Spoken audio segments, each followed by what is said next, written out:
Grace to you and peace from God our Father and the Lord Jesus Christ. It's 7 o'clock on a Thursday, and we meet for the second night of our three-night series for Vacation Bible School at Olive Grove Baptist Church in Norfolk, Virginia.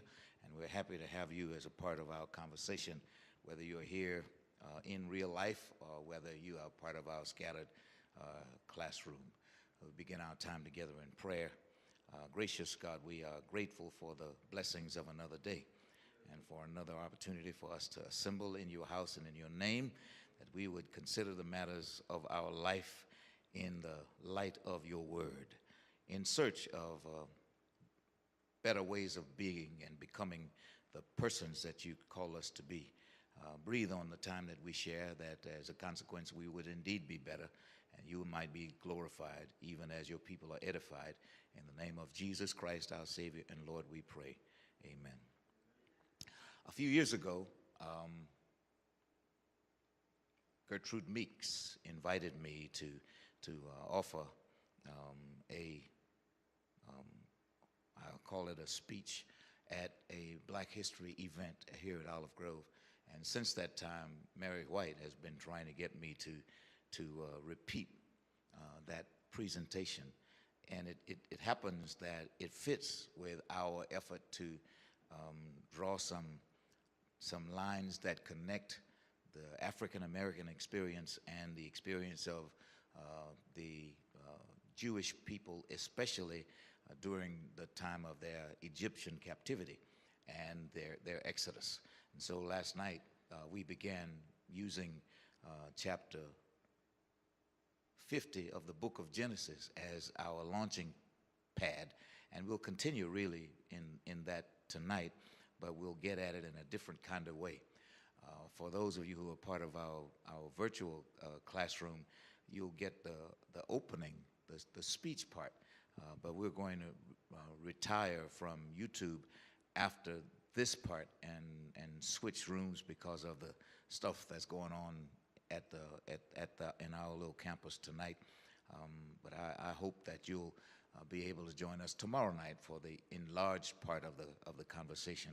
And those of you who are with me in this room now, we'll just switch places with the choir that is rehearsing for our Father's Day Juneteenth celebration, and we'll switch with them and continue our conversation. That's when you'll get to talk the most. Vince, is that you? All right, it was good to see you last night, but I didn't know I was seeing you because you got your face all covered up. I said, that looked like Vince, but it is Vince. I said, I call this conversation the economy of stupidity. It's a quote from Mahatma Gandhi, who was an Indian cleric during the 19th and 20th centuries. He was professionally trained as a lawyer.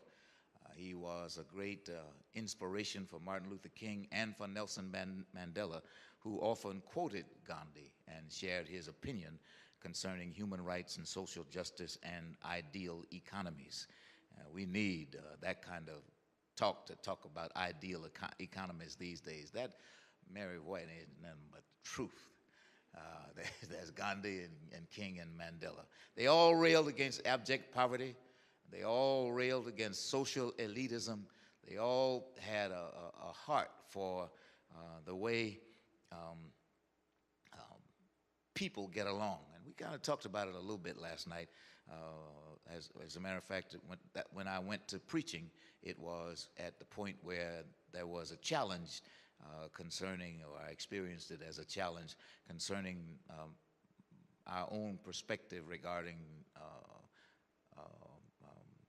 people of varying income groups.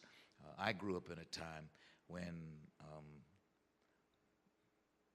most black people in the Deep South lived in mixed income communities because we were limited to the communities where we would live. So a teacher, a bricklayer, a janitor, and somebody who was disabled and stayed home all the time all lived in the same neighborhood. They were all neighbors, and they treated each other as though they were all neighbors. So, and that's the kind of picture that I want to use today to talk about the economy of stupidity. Now, if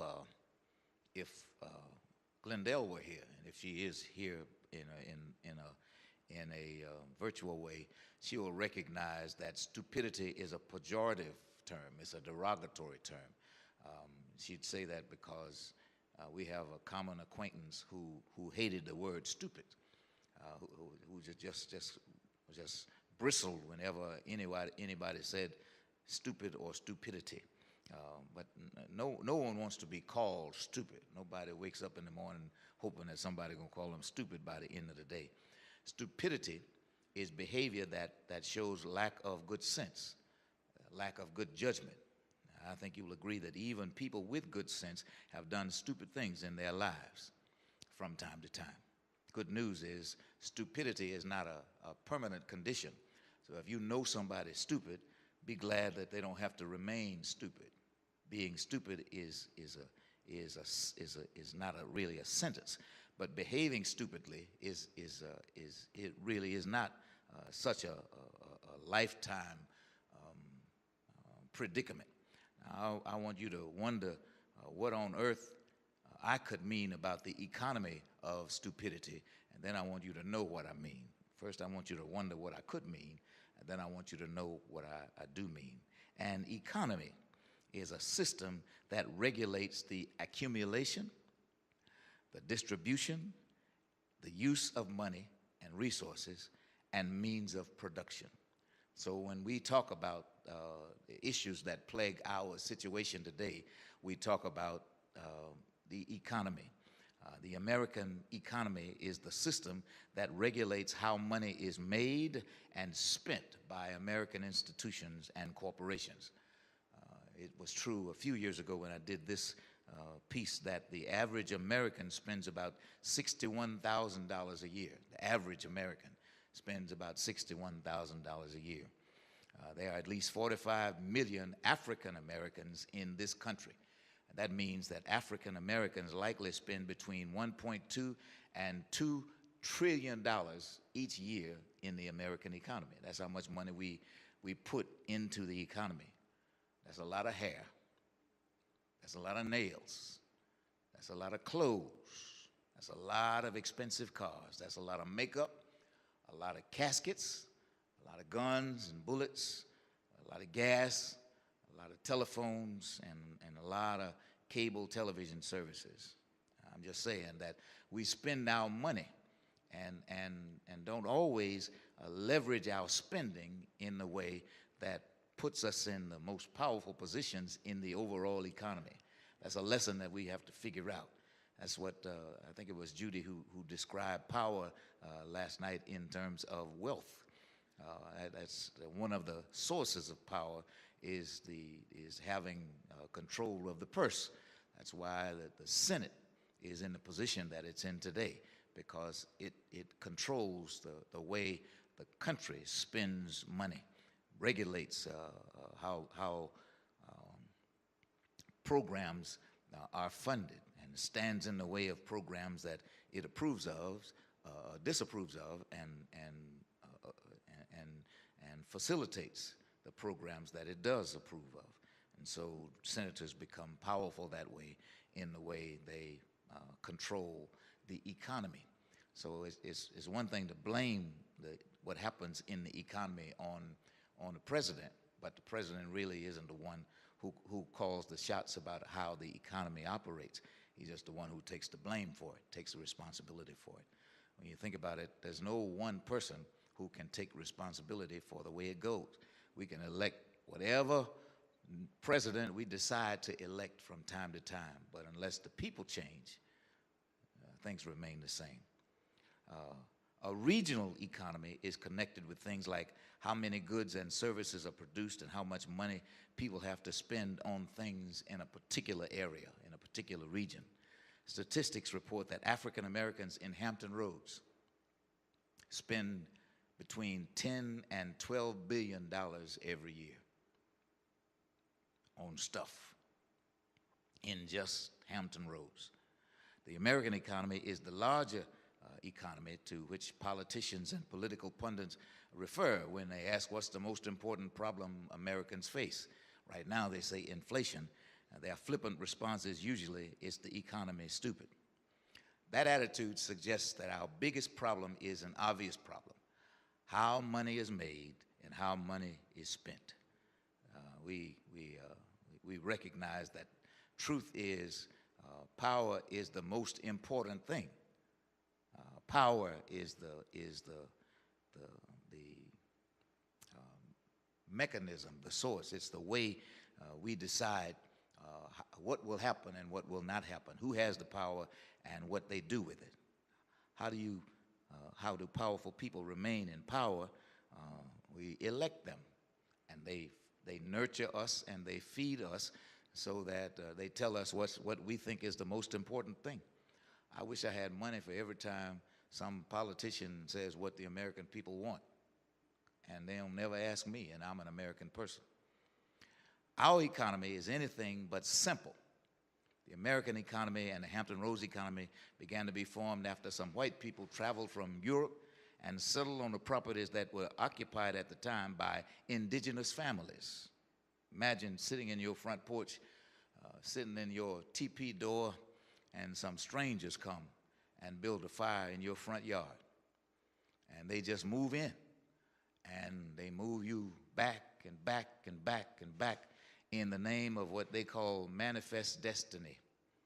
I used to work for a guy whose father owned a house, and he had tenants, and he had a hard time getting the tenants out of his house when he was ready to get the tenants out. So guess what he did? He moved his family into his house with the tenants. I mean, they couldn't put him out. It was his house. So he said, that's how they would make it work. It was a situation like that, a bold venture, loading all you have on board a ship and traveling across continents. It could be seen as courageous, or it could be seen as outrageous. The white settlers thought they were being courageous, maybe like Abraham was, courageous. He went because God told him to go, and he didn't know where he was going. The natives in the New World, as they called it, must have thought the settlers were outrageous, and yet they received them, they accepted them. The first settlement was established at Jamestown, Virginia, not far away, in 1607. And many of the original settlers came to this continent, they say, to escape religious persecution. Not in the same way that we read last night that the Israelites went to Egypt. The Israelites went to Egypt because they found that some young person had the foresight to plant enough corn in Egypt to sustain them in a time of famine. And as it turns out, this young person, Joseph, had been sold into slavery by his brothers, and they moved into Egypt, but they came in and became slaves. Over the years, as they remained there, they did not assimilate as much as they integrated, and the two are not the same. They integrated, but they didn't assimilate. And as a matter of fact, the Egyptian people saw them as having worn out their welcome. Now, the people who came over here, they didn't assimilate and they didn't integrate. They changed the whole nature of the proverbial New World landscape. And so I've asked you to imagine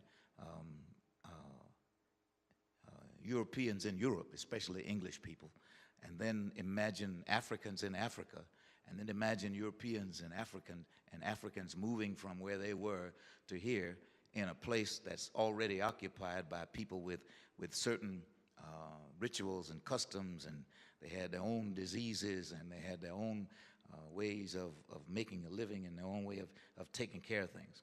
Well, for these settlers who came here with some assistance from Native Americans, the settlers flourished. After a while, they got used to the cold, and they learned how to live in the frigid conditions that could be real. Learn how to get through the hot and humid Virginia Summers, and they made it, even though they brought diseases against which the natives had no immunity. So they brought some stuff over here that came with them from England and around the world that the natives had no immunity. They couldn't resist, and as a result of a lot of death, a lot of the original settlers died, and a lot of the natives died because of the way the disease moved through. And in 1619, a Dutch ship, Amiri Baraka, in his book says that Dutch ship was named Jesus. It was traveling between Europe and Dutch interests in the Caribbean, and it was running short of supplies. They call it victuals. They decided to put in the Jamestown settlement to trade some cargo in exchange for food supplies.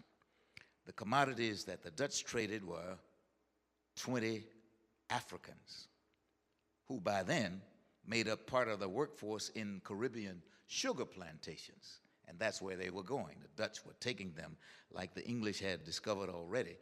There was a market for labor in the North American and South American continents, and that's the English and the Dutch learned how to do it. I talked to you last night about Fleet Bank and the history of and the heritage of Fleet Bank. Fleet Bank has become what it has become over the existence of this country, built largely on the money that they made during the slave trade. So every time I hear Joe Biden talk about who built this country, the middle class built this country, I said, no, they didn't. This country built by Negro slaves, very, very much of it, and their descendants. That's who really built this country. The middle class changed the country, especially after World War II, when the GI Bill had the effect that it had, and it lifted all the boats that were in the water. But at any rate, when slavery was not the cruel institution that it would ultimately become, indentured servants was a prevalent movement.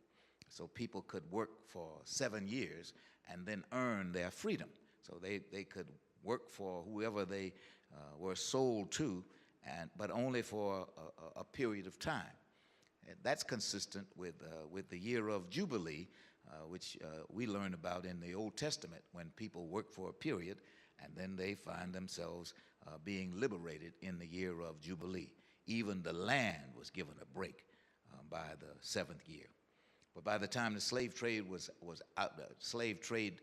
outlawed in 1808, when it became illegal to bring slaves from Africa into the Americas, slavery had become the horrific institution that we know it to be these days. So slavery was depicted like this. People were bought and sold on the streets. You go to Richmond now, there's a place that remains preserved to this day, a place where the slave block was and remains. It remains these days a place along the slave trail, and so you can walk the way where slaves were brought into the city of Richmond, taken along the slave trail, and sold on the slave blocks. So the image that you imagine, the one that Mary just showed, of families being divided, people being split up, people being herded like cattle, carried like cargo aboard ships, bound together in all the squalor that you can imagine on a ship where the closest thing to going to the bathroom is being able to go on the deck of a ship in chains and being hosed down by seawater and finally taken back to the place.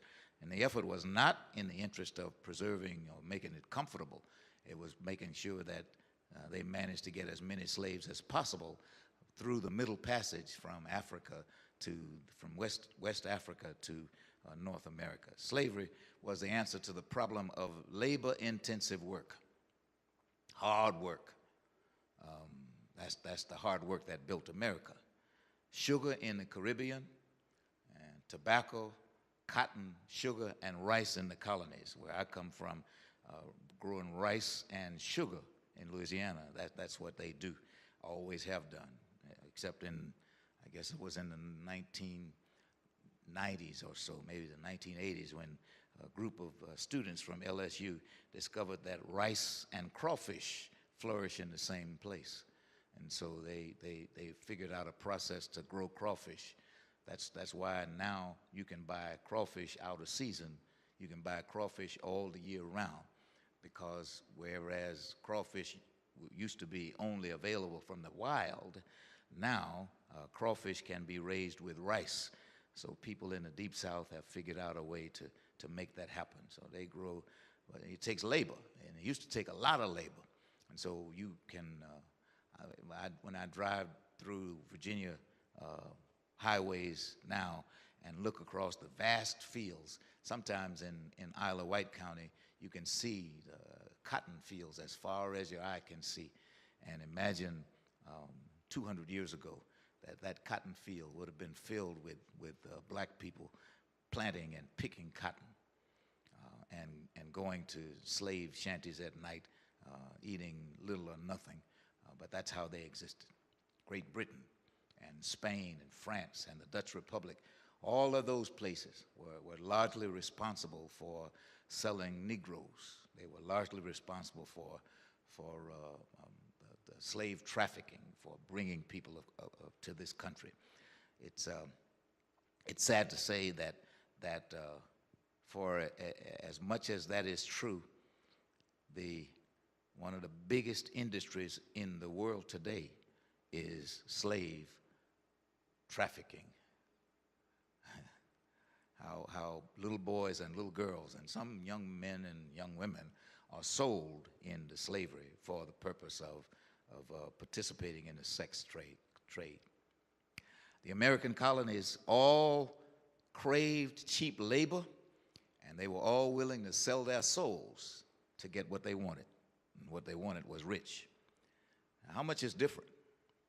What are they willing to sell now in order to get what they want, to get rich?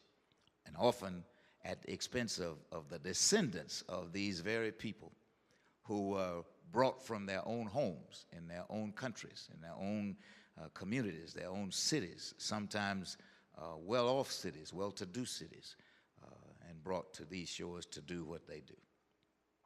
There's a story that's been debunked, but it's called the story of the letter of William Lynch.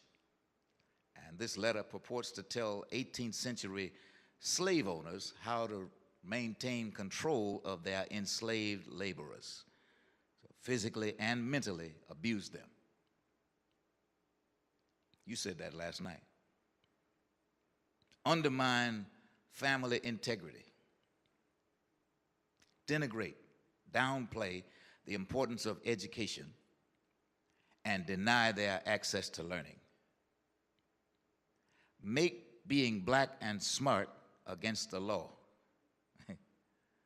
Control the use of language, the use of formal language. Tolerate, accept exceptional language. Separate people who have the potential of becoming allies and working together. Don't let them work together. Manipulate their thoughts. Control what they think. Put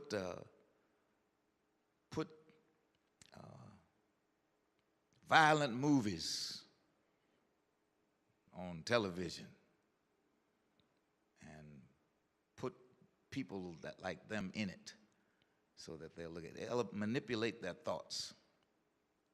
Tell them what to think and how to think. Elevate the importance of sexual prowess and exploit the desire for sexual gratification. That's how you do it. That's what the Lynch letter said. This cruel slavery system sustained an economy that created family wealth that has been handed down through generations, so that in in Somerset County, New Jersey, there's a family that owns a farm, a milk farm, that's been in the family for 300 years. And so children that many generations later own the same farm that's been in their family for that long. So while many American families enjoy wealth that began to benefit from free labor performed by enslaved people to accumulate wealth 300, 400 years ago, very few African American families are able to point to assets that are more than 100 years old. Very few. Most African Americans, sadly, can't point to assets more than 50 years old in the same family. And sadly, only a few show much interest in leaving a financial legacy for their children's children, even though they say they believe the Bible. In our time, the details of the mythical Lynch letter describe a self-imposed commitment to an economy of stupidity. Too often, we practice on ourselves and on each other the awful procedures outlined in the Lynch letter. First, we use physical and mental abuse. Too many kids answer, "I don't know," when asked questions about future plans or hopes or dreams. Their answer is, "I don't know." Now, I can't be mad at them because it's hard to think about tomorrow when you have to spend so much time and energy trying to get through today. Too many black kids pick fights or join fights. Too many engage the self-fulfilling Lynch prophecy by mimicking the violence of the people who owned their ancestors, by inflicting and fomenting violence like avatars in a video game. Like they think that when game over, you just start over. And so we leave bodies in the street. You don't get a new set of lives when the game is over. And so if we can minimize the vile, sad effects of abuse and lull them to sleep so that their senses are dull to the point where they think that's ordinary. My friend D.L. Wilson, who was the pastor, the founder of Kingdom Ministries on Lafayette Street, works at Metropolitan. And one weekend, he told me they picked up 35 bodies in a weekend, 35 dead people. And a bunch of them were people who died by way of violence. Now, there were people who died of natural causes, and people who died of diseases. But what gets my heart is the number of people who die being shot to death, stabbed to death, run over by a car, drunk driving and ran into a tree. They lost their sense of selfhood and their sense of duty, one person to another person. So that's what Lynch said they should do. You want to control slaves, abuse them, and make abuse seem normal. And like Reverend Williams asked us last night, I think Judy, you and Sonia had gone out, but when we turn our attention to the time for prayer, and by the way, we're not going to move. That's what the note writer said. They're going to stay there, and we'll stay here.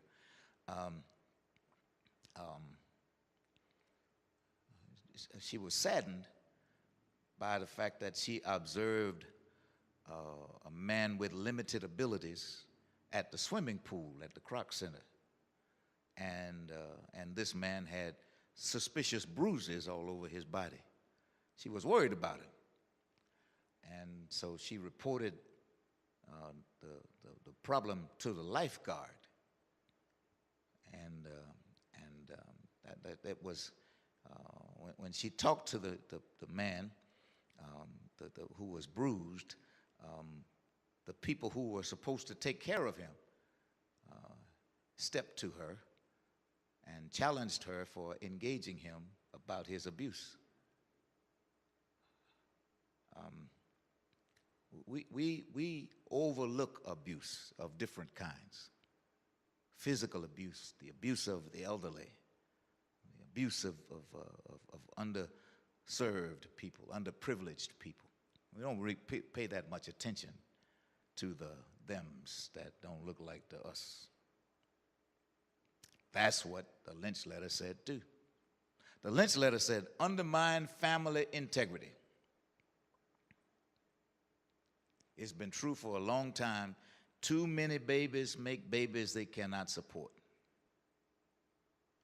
And then they raise them to repeat the cycle of promiscuous behavior without the benefit of family support between a husband, a wife, and their children. 200 years ago, family separation was used to control, humiliate, and intimidate enslaved people. They'd be caused to produce children and then forced to give their children away. In an economy of stupidity, 21st century boys and men drop and go, hit and quit, leaving trophies to fend for themselves, often bragging about their conquests in the hip-hop language of how many bodies they left behind. That's what they call sexual engagements, bodies. It's exactly what the Lynch letter imagined. Control them by destroying family unity. Erode the value of family unity among us and elevate the idea of family values among them. And so they tell us all the time that the family values is the thing. And a great deal of the opposition against the way we live is the picture of difference that they paint between the way they see family and the way we see family. And sadly, we buy into it and make true the thing that Lynch said do to make life bad. He said, degrade the importance of education. Now, maybe you've noticed how being called smart has lost popularity. When I was a boy, and I look around, maybe when you were a boy, if you ever were a boy, or if you were a girl, you had a reputation for being smart. That was a good thing. But these days, a lot of kids don't want to be thought of as smart. They don't want to be called smart. They want to be called lit. They want to be called down.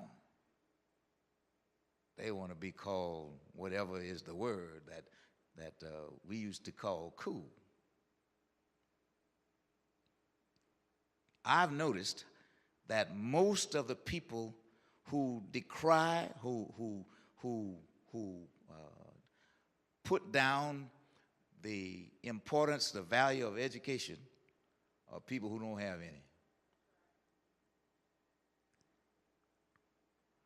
Only uneducated people think education is unimportant.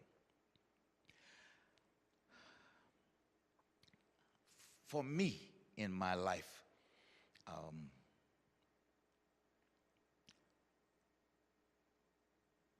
people wanted to go to farther. They wanted to go to college. They wanted to go to graduate school. They wanted to achieve education. Now, I've told you the story before when I was newly graduated from high school, and so many of my classmates were getting high-paying jobs working in the oil refineries around Baton Rouge. And so I went to the oil refinery and applied for a job. And the human resources guy told me that I wouldn't be a good candidate because my learning ability was low. Now, I didn't want to be a pipe fitter. I wanted to put on a suit and go to work in the refinery. I wanted to be a refinery process supervisor. I really didn't want to. I didn't want to come home every day covered in oil. So he told me, no, we don't have a job for you. You'll be better off, he said, if you continue to work at the shoe shop. That's what I'd been doing since I was 14 years old, shoe repair. And he told me, I was 18 by then. He told me, you're probably pretty good at shoe repair. And I was proud to say, oh yeah, I'm really good at shoe repair. But here's this man telling me that I don't have the ability to learn to do something else. He read the Lynch letter too. Put down the value and the importance of education. Control the use of language. Make the use of non-standard English acceptable so that they talk in code. Most of you are Virginians, and so it doesn't come to your attention most of the time. But people in Virginia have a tendency to say won't when they intend was not. I won't gonna do that. Now, I get it. That's dialect, but it's not language. I heard a middle school principal yesterday splitting verbs as though it was sport because she has failed to appreciate how important it is for us to model the use of standard language. I'm good with it. And you've heard me from time to time break out into some non-standard stuff, but it's always for the sake of illustration. But I want you to know that there's some rules for how we speak and how we write. And I want us to pass those rules on to our children. I would like few things better than to hear some child from Olive Grove say was not instead of won't. I won't gonna do it. What? So if you make non-standard language acceptable so that people use it everywhere when they go to work, when they apply for work, and they can be seen as not in command of language, and it creates a reason for that disqualification. So the Lynch letter says, control the use of language. Don't let them learn standard English. My most frustrating example for the way we do that is with our use of the verb to see. To see is to observe. First of all, by visual appropriation, by visual comprehension, by visual acuity. It's the ability to acquire the size, the shape, the color of a thing by use of the sense of sight, seeing, to see. The present tense is I see, you see, he, she, it sees, we see, you see, they see. The past tense is I saw. The past perfect tense is I have seen. But I seen is never correct. And yet, it has crept into common use in our language as though it were okay to say, I seen.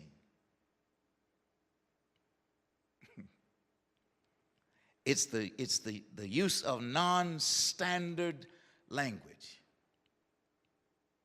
If you can be coerced to use the wrong language,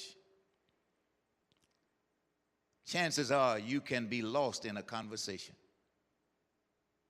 Chances are the nature, the sense of what's being said can be pitched at a height that you can't reach because you don't know what they're talking about. When I first arrived at Olive Grove, it was common for people to say, I don't know what he's talking about because he's talking over my head. And I can remember having a conversation with one of our officers. He said, I don't want you to talk down to us. I want you to help us come up to you. That's what he said. Now, I got to tell you that was not the common attitude, because most people did want me to pitch whatever I had to say at the right level so that everyone could get it. And what good is it for me to say something and I'm the only one to know what I'm talking about? And so I've learned to speak to be understood, and I've learned to offer new language so that I could build up the vocabularies of the people who hear me. And in these years, we've become more comfortable in our exchanges with each other because we've met one another at a place, and you don't find what might have been seen as lofty language so intimidating, so that people try to get in. But you don't want to fail. You don't want to neglect to learn the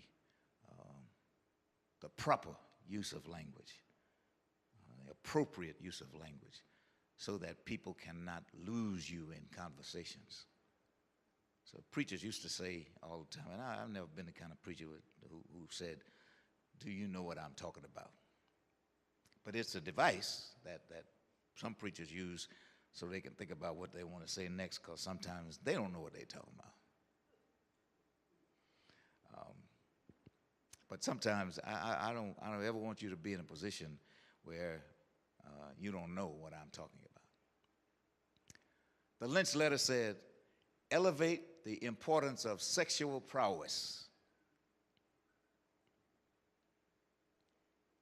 So there's this myth of what black men are like and what black women can do. The fact that you can does not mean that you should. You are indeed fearfully and wonderfully made, but place more emphasis on the fearful and less on the wonderful, because fine won't take you far. Not as far as you need to go, not as far as you can go. And I don't know whether you know it or not, but you won't be fine all your life. I mean, you fine now, but it won't take you far. And so it's an illusion to elevate the importance of sexual prowess so that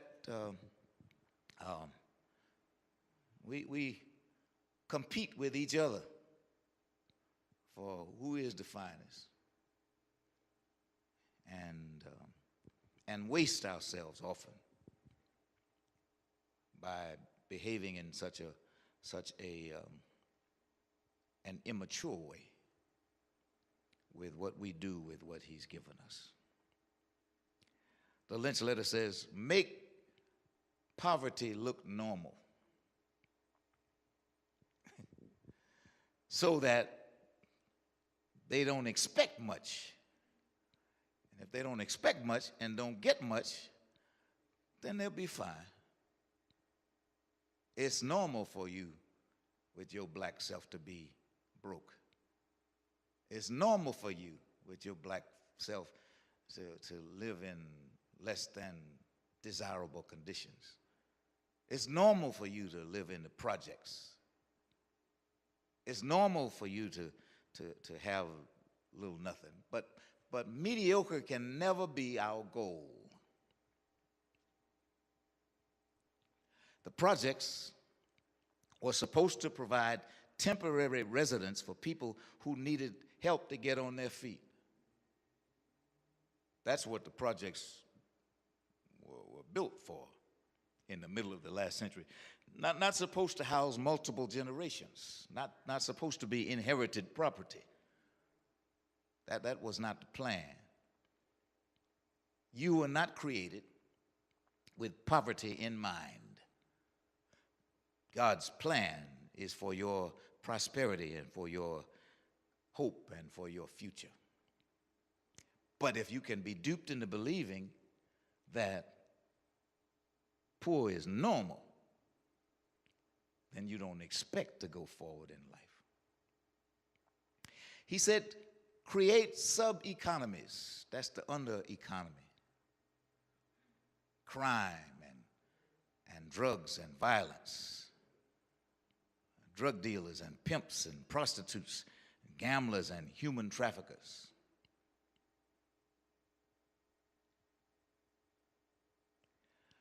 So many communities and sub-communities of ours have created their own sub-economies so that you can borrow $1 if you pay back 10.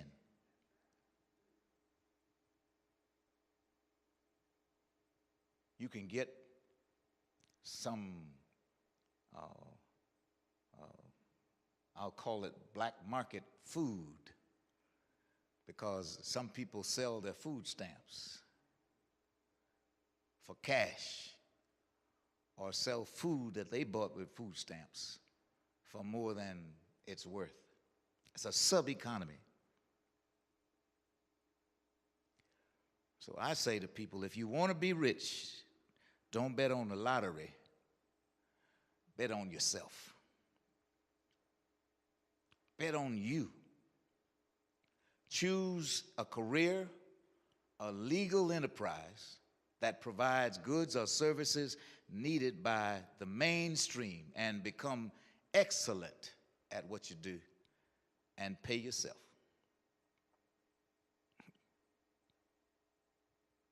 The first Africans and their descendants were hard-pressed to overcome their circumstances, but little by little over the last 400 years or so, things have changed so that you and I are alive in the best time of the last 400 years.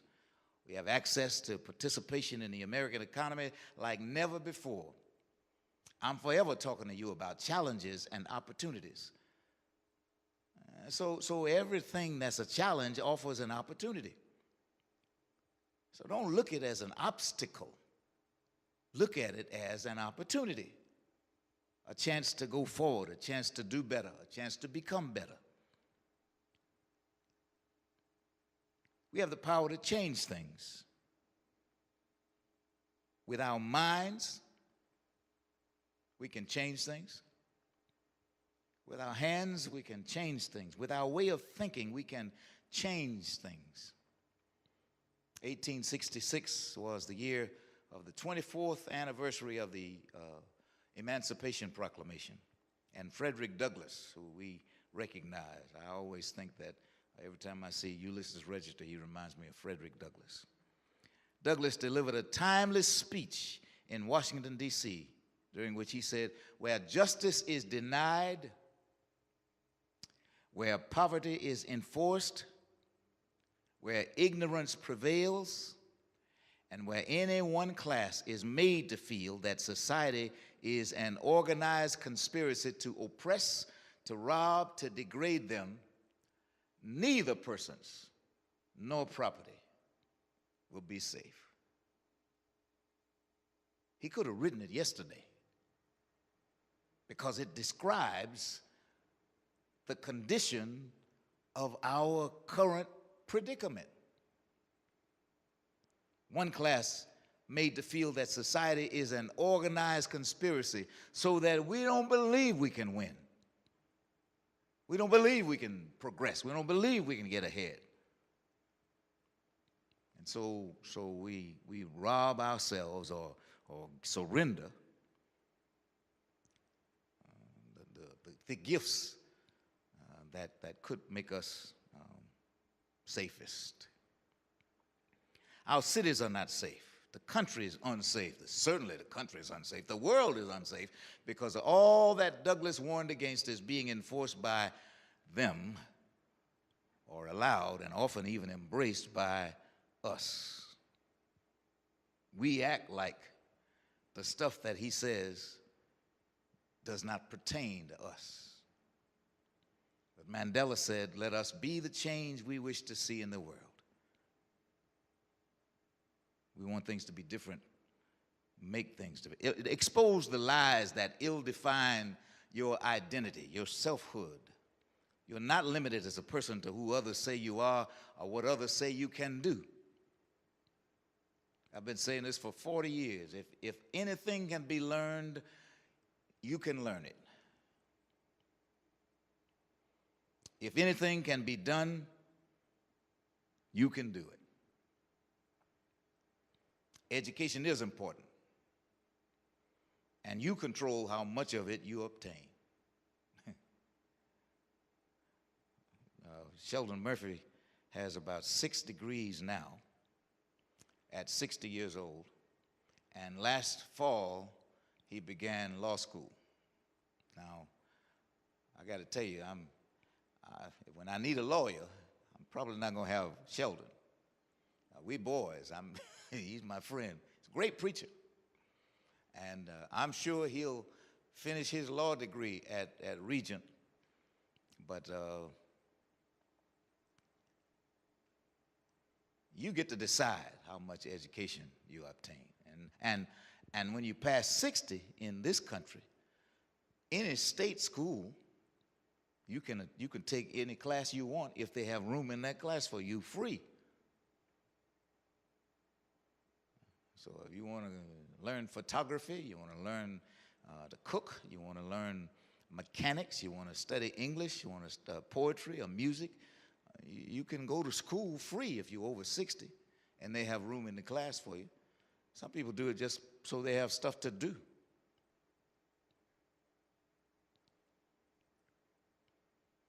Get all the education you can because you're likely to need it someday. I've tried to change the perspective of our scholarship ministry in Olive Grove over the years. I want people not to think of scholarship as a monetary stipend that can be applied for and obtained as a student progresses through the grades through the years. I want to elevate the significance of scholarship so that our children will see themselves as scholars, so that they'll perceive the value of lifelong learning. So they'll always be trying to learn something new, more. It broadens the ability to do stuff. Talking to, I think I was talking to my sister on the way here, and I told her that in the early 70s, I studied race relations and culture. And so I learned a lot about women, and I learned a lot about black people, and I learned a lot about Hispanic people, and I learned a lot about Native Americans, and I learned a lot about Europeans, and a lot about Asians. I studied race and culture. And because I studied race and culture that many years ago, when I find myself since in mixed groups of people, I can almost always manage to make myself comfortable. I think Ron Bell was in one of my classes a long time ago when every soldier had to take 18 hours to learn as much as they could in 18 hours about race and culture. We were at the time going through all kinds of violent riots among soldiers, especially people in Vietnam or returning from Vietnam, and the Army, the military decided they wanted to do something to help soldiers to get along better. And so they spent this time in learning race relations. Now, to learn it, I was constrained to go to Patrick Air Force Base in Florida. And believe it or not, they didn't have room in the BOQ for me and my family. And they made me stay in a motel on the beach from April to June. Can you imagine them making me stay in a motel 100 yards from the beach in Florida from April to June? And all I had to do was go to class in the morning. But I studied and I learned about race and culture. And then I found myself at one point in my life, in my pastoral life, my congregation was 97% white. Almost everybody in there was white when I first went. And I made friends with some people like Sidna, who you might remember, who used to come down to visit us, but doesn't come much anymore. She doesn't travel as much as she used to. And one day, I think it was at my 60th birthday party at my in-laws' house in Smithfield, and I said, Sidna, let me ask you a question. How would all you white people call a black pastor? She said, oh, we weren't worried about you being black. We were worried about you being Baptist. That's what we were worried about.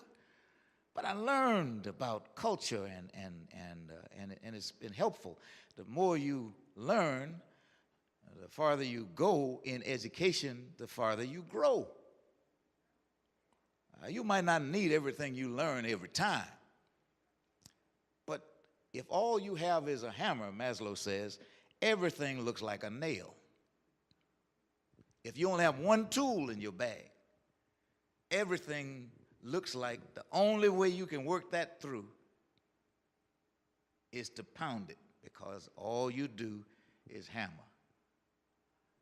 I remember when in a maintenance course one time I was under a tank at Fort Knox, Kentucky, with an Egyptian soldier. We were both young officers, he in the Egyptian Army and I in the Transportation Corps in the United States Army. And we were learning maintenance.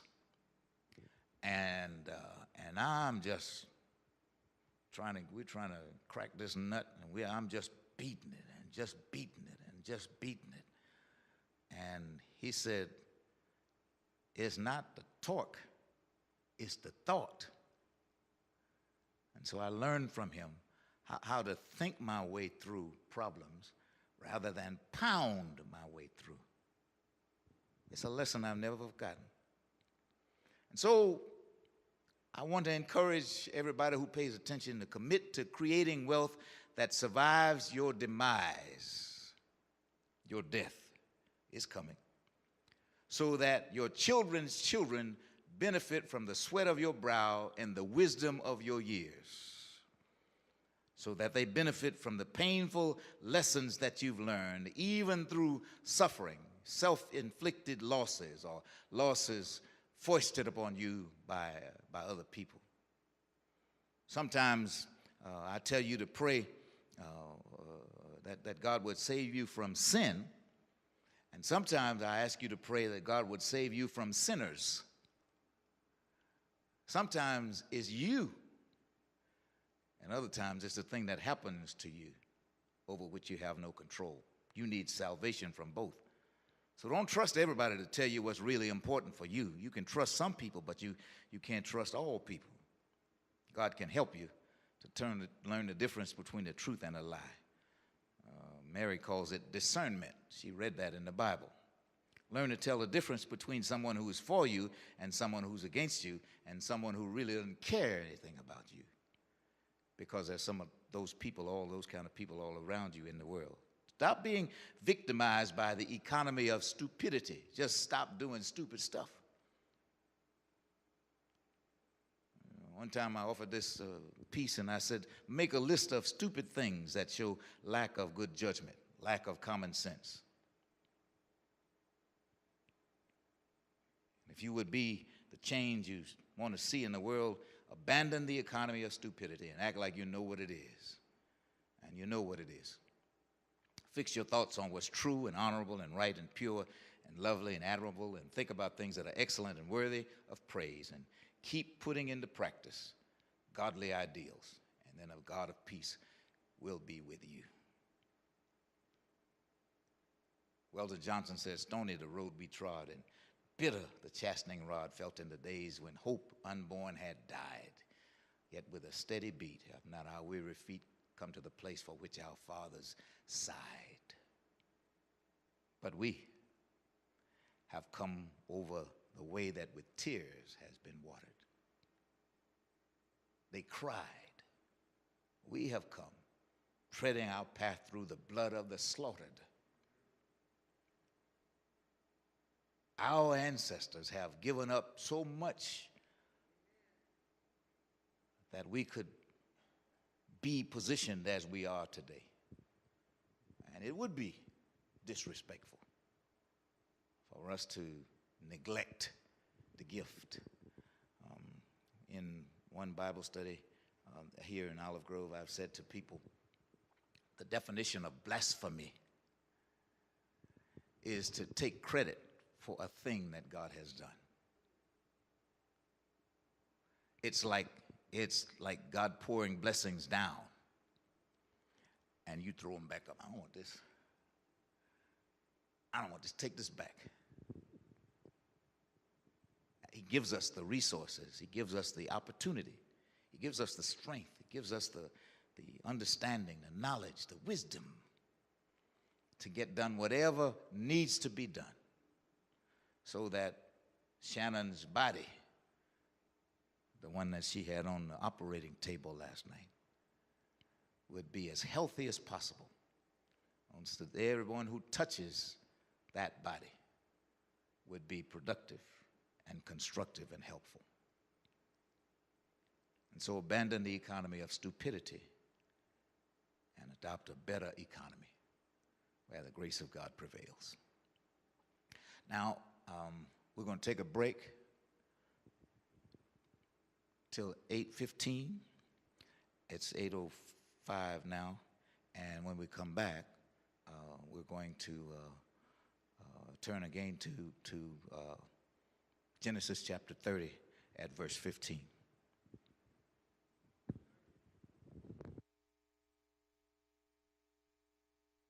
Genesis chapter 50, verse 15. I'm sorry, Mary. I know you know what I'm talking about.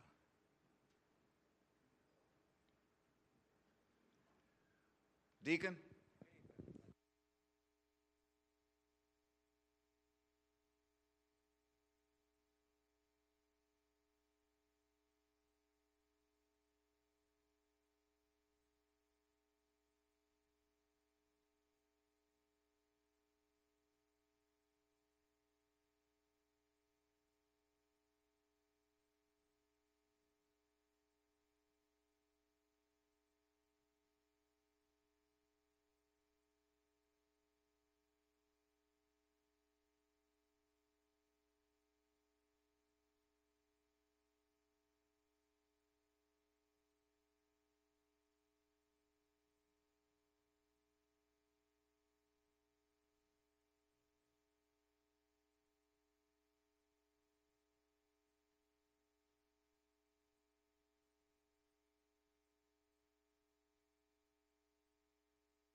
All right, we resume our conversation, finding yourself in his story.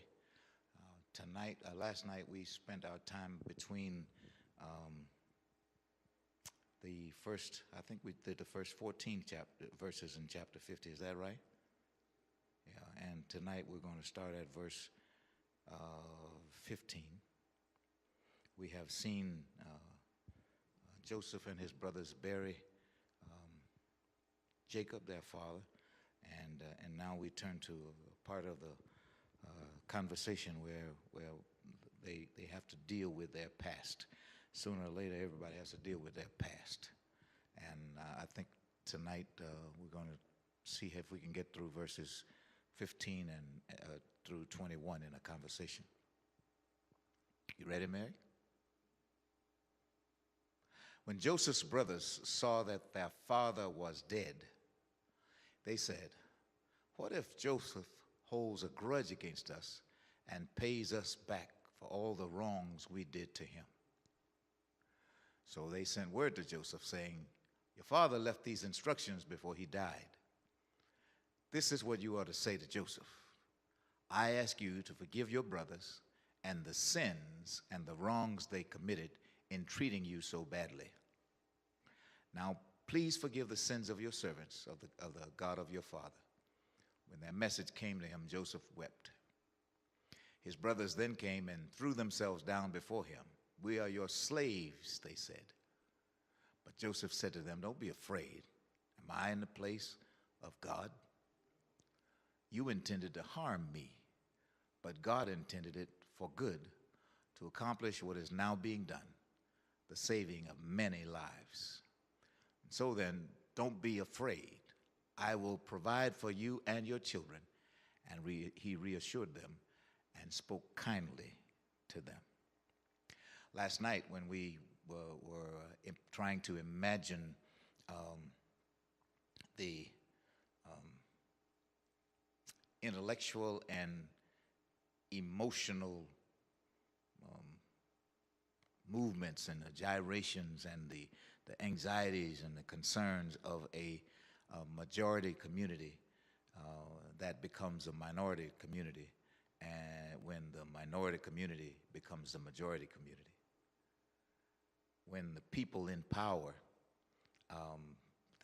experience a transition, and they who have seen themselves living in comfort feel the possibility that they'll be made to feel uncomfortable because of their behavior at some time in the past. Now, that probably doesn't sound familiar to you. You probably don't have any notion that I had 11 sisters and brothers, so we had enough for a football team and a coach. So we had a house full much of the time, and we grew up like I think most families do, in groups of three. These three were born. Like I have one sister, my oldest living sister is 90. She's the oldest. She would have been the oldest. She's the oldest female. I had 5 sisters, and if my oldest brother were alive, I think he would be 93 or 94. And then there's another brother who would be a little younger than Helen. So the 3 of them grew up together. And then Betty, Ronnie, and I grew up together. And then Thelma, Fred, and Jerry grew up together. So we grew up in triplets because we were all close to the same age. Ronnie is 3 years younger than I, and was 3 years younger than I, and Betty was 3 years older than I. Is 3 years older than I. So that's how the groups formed, based on when they were born. And what you get, what you imagine you'll get, sometimes depend on what you've given and what has been given.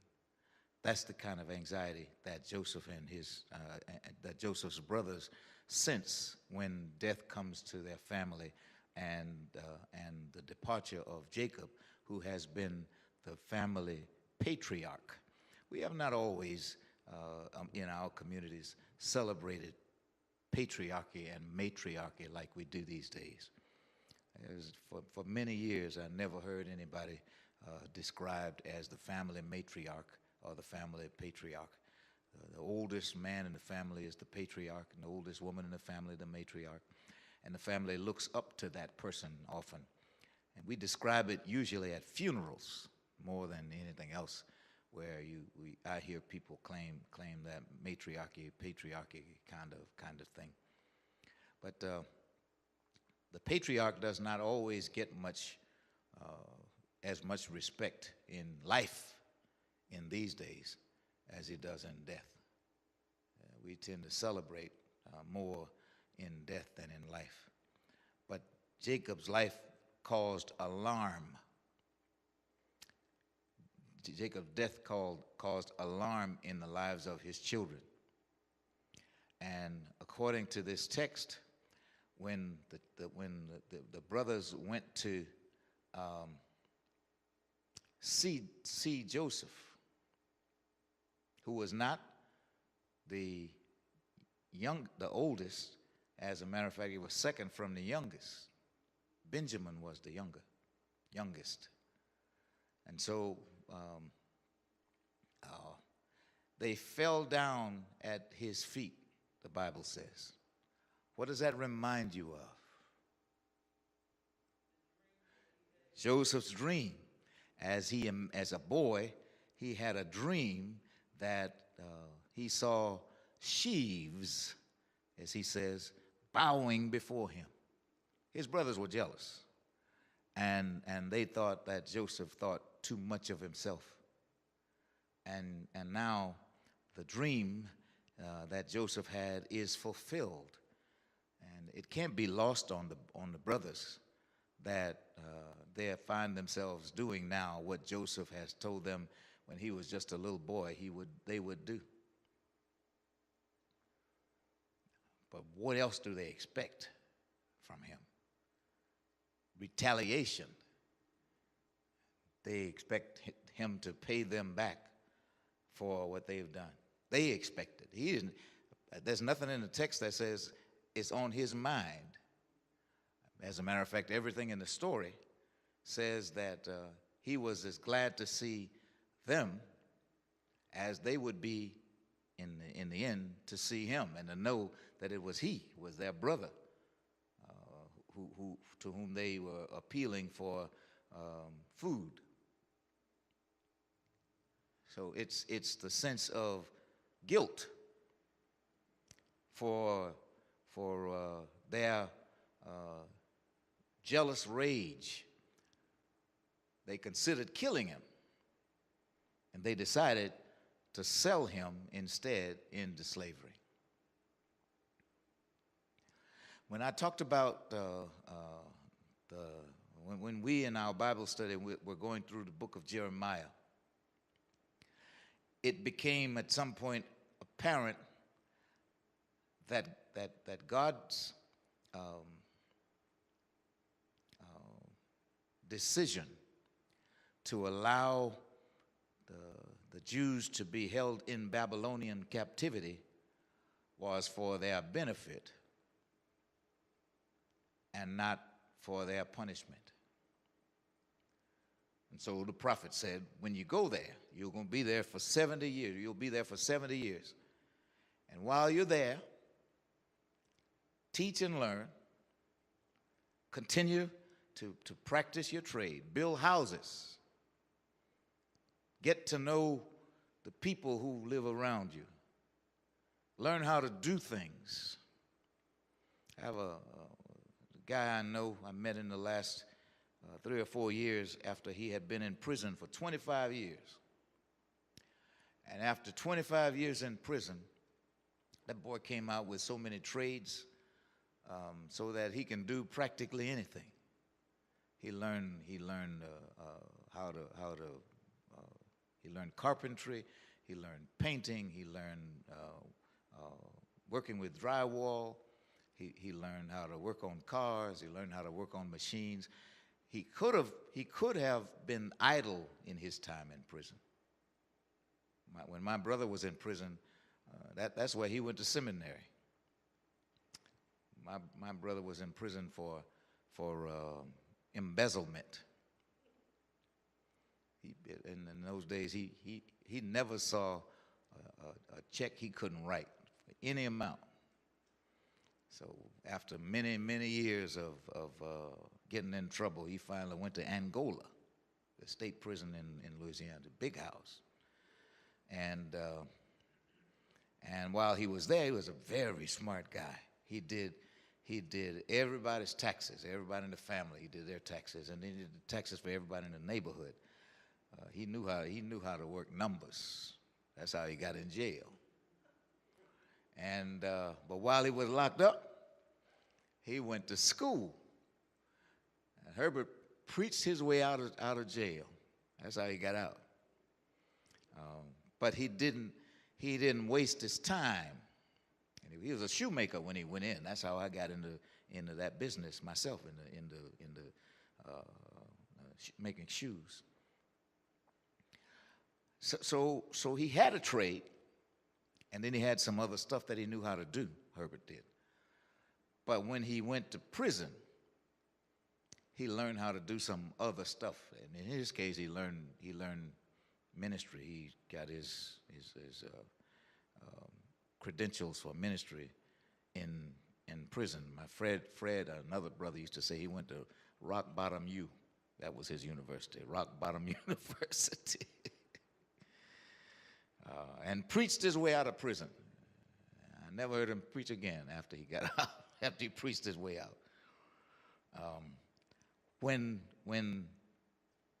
Israel was in Egypt,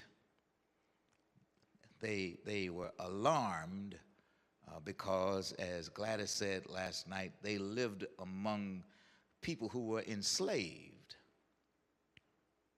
The work that they did, they worked like the people we described in the lynch law, the lynch letter. They lived like that. You good? And Joseph's brothers look around, and they realize that Joseph has made a name for himself and a place for himself. And since he's as influential and as powerful as he is, Caesar Clark used to call him the Secretary of the Agriculture in Egypt, and that's the kind of position he occupied. He was second to Pharaoh. But his brothers were not so. And so there's this problem. The brothers feel that sense of guilt, and so they tell Joseph what they can't prove. When Daddy was alive, Daddy told us to tell you to forgive us. Now, I don't know about you, but I've always been suspicious of people who have these conversations that the deceased have had with them, and don't nobody know but them. So I ain't saying that Simeon is lying. I'm just saying that Simeon said, Joseph, Daddy told me when he died to tell you to forgive us for treating you so badly. Forgiveness is important, and it's difficult to imagine how you can go forward without finding a way to let go of your past. Everybody I know has some regrets, some stuff that they wish they had not done, perhaps wish they had not said. And until between us we can settle whatever has come between us, we can't go to the next thing because we're stuck on the last thing. But there's no There's no salvation in the last thing. There's no progress in the last thing. I've said to you before, they're already gone by. It's already gone, the past. Just say bye. People say, let bygones be bygones. I said, it's already gone. All you got to do is say bye and let go of that thing. And so Simeon and his brothers go to Joseph and ask in the name of Jacob, forgive us for what we did to you when you were a little boy. We had a conversation with someone recently about whether church hurt exists or not. And there's two women, and they were arguing between themselves. One who says that there's no such thing as church hurt. She never been to my church. None of them. Not this one, and not the other four that I served before this one. But it can be very difficult, in my experience, for church people to recover from being offended, being insulted, or being caused pain or discomfort in any way. And sometimes it's because of our inability or unwillingness to forgive and to accept to forgiveness, to be forgiven. And often in my long experience in the church, I told you I've been in ministry for 45 years now, and I was baptized in 1960 and been in church pretty much consistently since then. I've been an usher, I've been a choir member, I've been a Sunday school teacher, I've been a Sunday school superintendent, I've been a deacon. I can't think of a job in the church. I've never been a trustee. That's the only job I can think in the church that I haven't done. But 60 years is a long time to be in church. In my time in church, I've seen a lot of stuff. I've seen a lot of pain, and the thing that pains me the most is the inability of people to forgive one another. One of the merciful things that God has done for us is spared some of us the pain of the fellowship moment, so that you don't have to avoid the person that whose hand you don't want to shake during the fellowship moment. So you try to avoid bumping into them in the aisle. So if they go that way, you go that way. And so if you play it right, you don't have to say hello to that person. I used to watch it from where I sit. You can watch it happen, especially if you know that there's stuff going on between people. Because some people have a hard time. I know you think that's unlikely in this congregation, but I've been here a long time. I'm telling you, that's what's real. People avoid each other for hurts.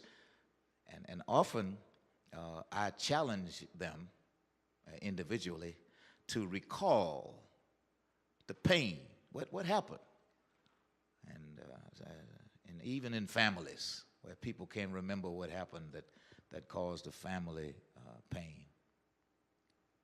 But forgiveness is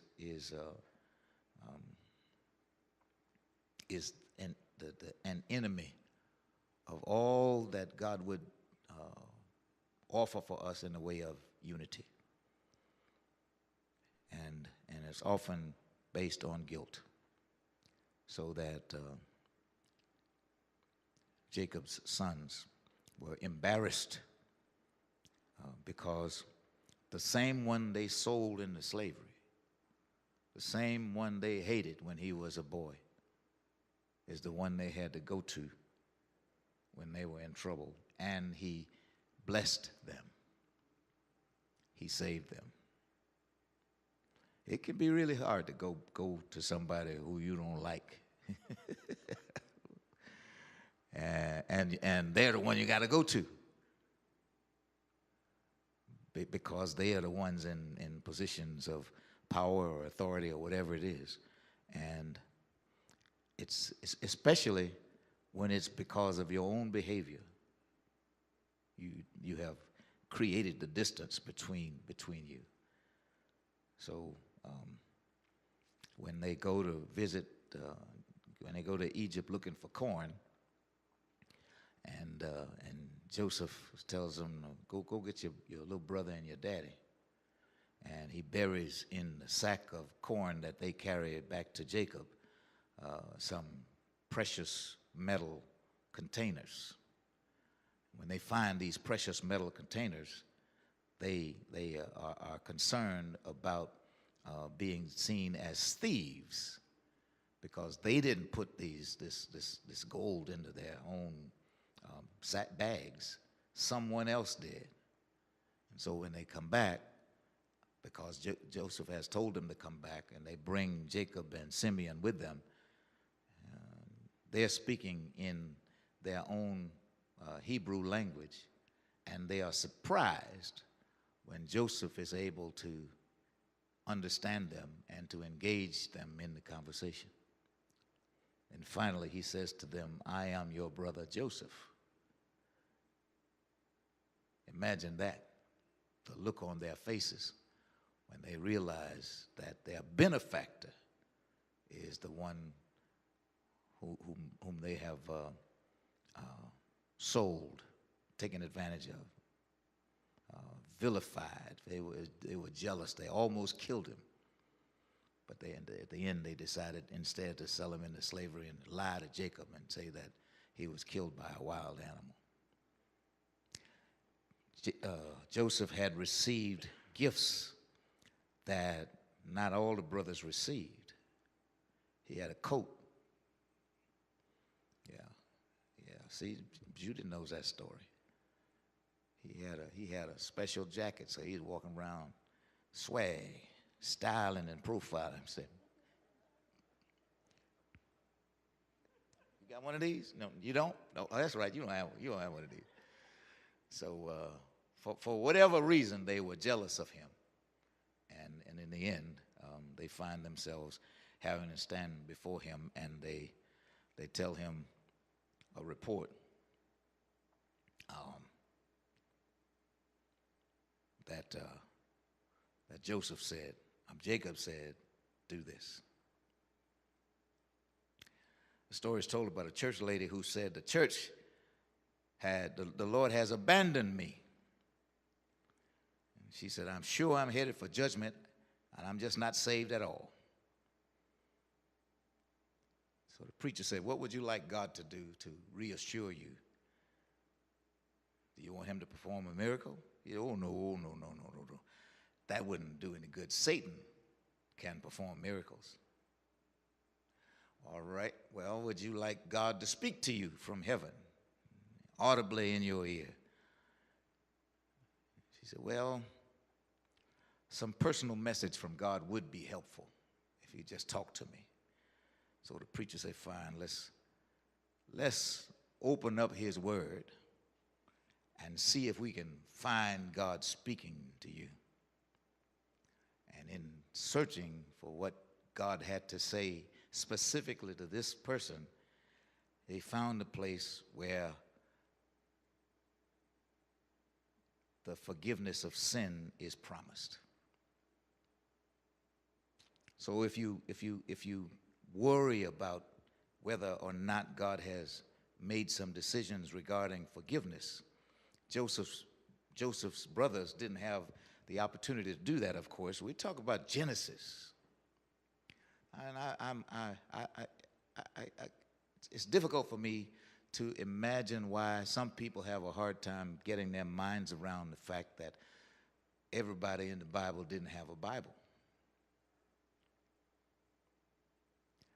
There was no Bible to have. We're talking about generations from creation, Genesis. So their encounters, their engagements with God were real engagements happening in real time. And so they didn't have, Joseph's brothers didn't have the benefit of turning to the 50th chapter of Genesis and reading, or the first chapter of Genesis and reading about what God has done. But we have the opportunity to examine the Word of God and see what the Bible says about forgiveness. And so in verse 15, these brothers express their concern. In verses 16 and 17, they're scared to go to Joseph. So they send a message to Joseph hoping to convince him that what we're going to say, we got to go see Joseph. So instead of going, they sent word to Joseph. So they wanted, among themselves, 11 of them, well, what we're going to say? This is what we're going to say. Daddy said he wants you to forgive us for what we did to you. Now, I'm only almost 73. I'm 2 months from 73 years old. But I know it's in the Bible. But all the people I know come from the same place. And none of them super. And a bunch of them have the inclination to say at the graveside or stand before the casket and say what conversation she and I had before she died. Who's going to argue with you? And Joseph's response was, hold up now. He cried. Apparently, Joseph loved his brothers. He was hurt that they thought that his magnanimous gestures for their care, the stuff that he went out of his way to do to take care of them, was fake. They didn't believe it. And so they were suspicious of his gestures. It hurt him to the point that he cried. So they prepared their appeal, and it's not until the 18 through 21 that they get some assurance of what they can expect from Joseph. It lets them say, whew. Can I say 18 to 21, Mary? His brothers then came, threw themselves down before him, and said, we are your slaves. But Joseph said to them, don't be afraid. Am I in the place of God? You intended to harm me, but God intended it for good to accomplish what is now being done, the saving of many lives. So then don't be afraid. I will provide for you and your children. And he reassured them and spoke kindly to them.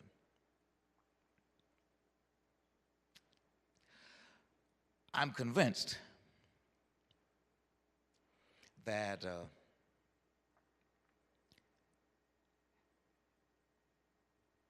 I know people who, had they not been locked up,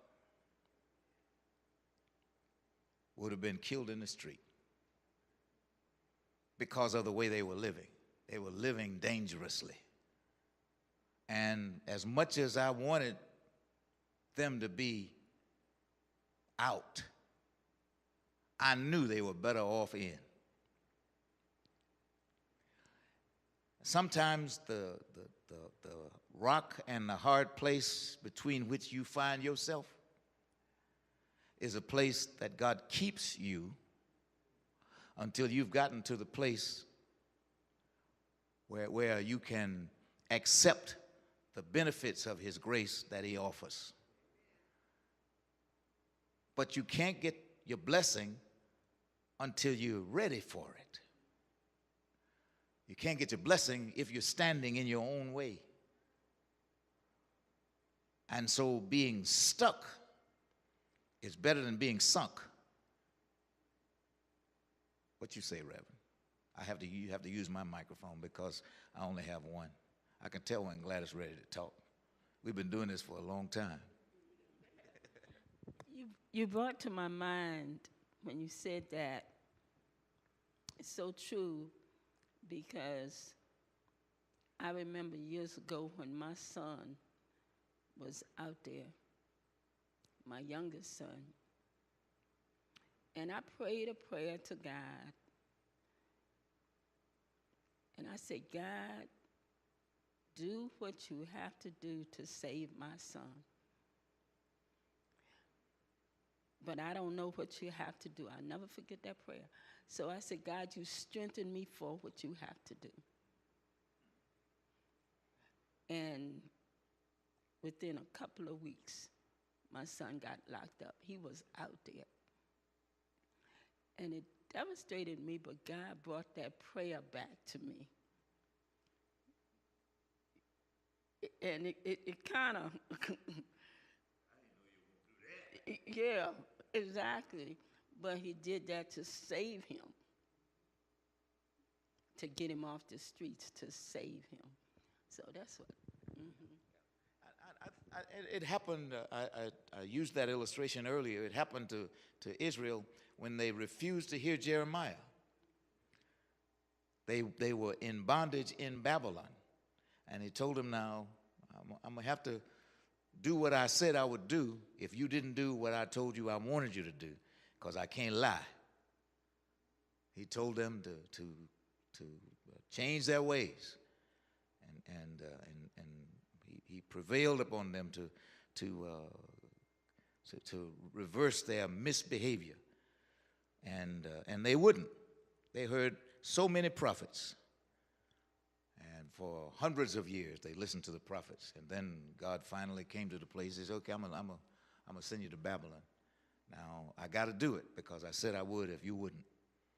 And but while you're there, I don't want you to be idle. I want you to learn stuff. I want you to marry. I want you to have babies. I want you to build houses. I want you to be in school. I want you to practice your crafts. And when the Babylonian captivity was over and they returned to Jerusalem, they were prepared to rebuild the city because they had not been idle in their captivity. In the thing that binds you, don't be idle. In the thing that keeps you from making progress, don't waste your time. In the thing that keeps you from going forward, from growing, from developing, find a way to grow through it by what you do with your time. You could sit and cry. You could sit and wait. You could sit and sing the Lord or make a way somehow. But while you're there, do something. Learn something. Grow in some way. And that's what comes to mind when these guys listen to their brother and get some sense of assurance that from all that they have been through, God has provided for them from the most unlikely place. This little haughty boy whom they hated when he was a boy has now become an influential, powerful man, and the one who they thought they were going to hurt is the one they have to turn to for help. The saying used to be nice to the people you meet on your way up, because they're the same people you meet on your way down. That's the lesson that these brothers learned. And they learned a thing or two about forgiveness in the whole experience.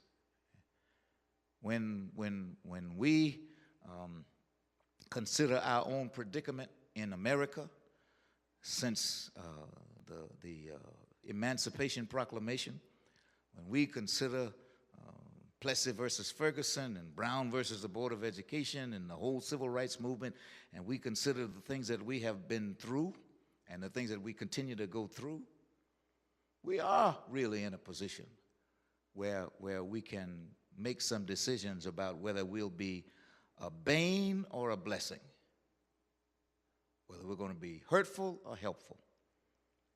And the more we find ourselves in a position to be helpful, the more we find ourselves thanking God for even the Emancipation Proclamation and even the struggles through which we go. But in the midst of our struggles, we could either be stuck and complain about what they did to us, or we could figure out how to grow through all that we go through. Learn how to forgive. Learn how to live forgiven. And instead of looking down, look up. God offers us assurance that he will take care of us. Joseph said, brothers, I'm going to take care of you and your children. And he did. God will take care of us and our children. He said so, and he will. Well, we're going to finish this chapter tomorrow night. From verses 22 till the end of the chapter, and we're going to talk about the demise, finally, of some other persons in Jacob's family, and we'll see. And that's how many of you found your place in the Bible yet? You found you? You found you, class? Anybody else? Just Deacon Bell? Okay, the deacons found them their way. You haven't found your place in his story yet? You looking? I thought somebody would come. Oh yeah, I'm the woman at the well. I said, okay. Yeah, you're gonna be somebody in there. But you in there. You are in his story, and you might be lying to yourself to tell yourself you can't find yourself, but you're in there. And I hope you'll be able to join us again tomorrow night, and that's we're going to begin with your place in his story, and then we'll end with the end of the book of Genesis. God bless you. Good night. Let's pray. Eternal and all-wise God, we are grateful to you for the gift of your word, a lamp for our feet, a light for our pathway. And we thank you for the moments that we've had tonight to share. As we prepare to depart this place, see us home safely, even in the rain, that we might glory in who you are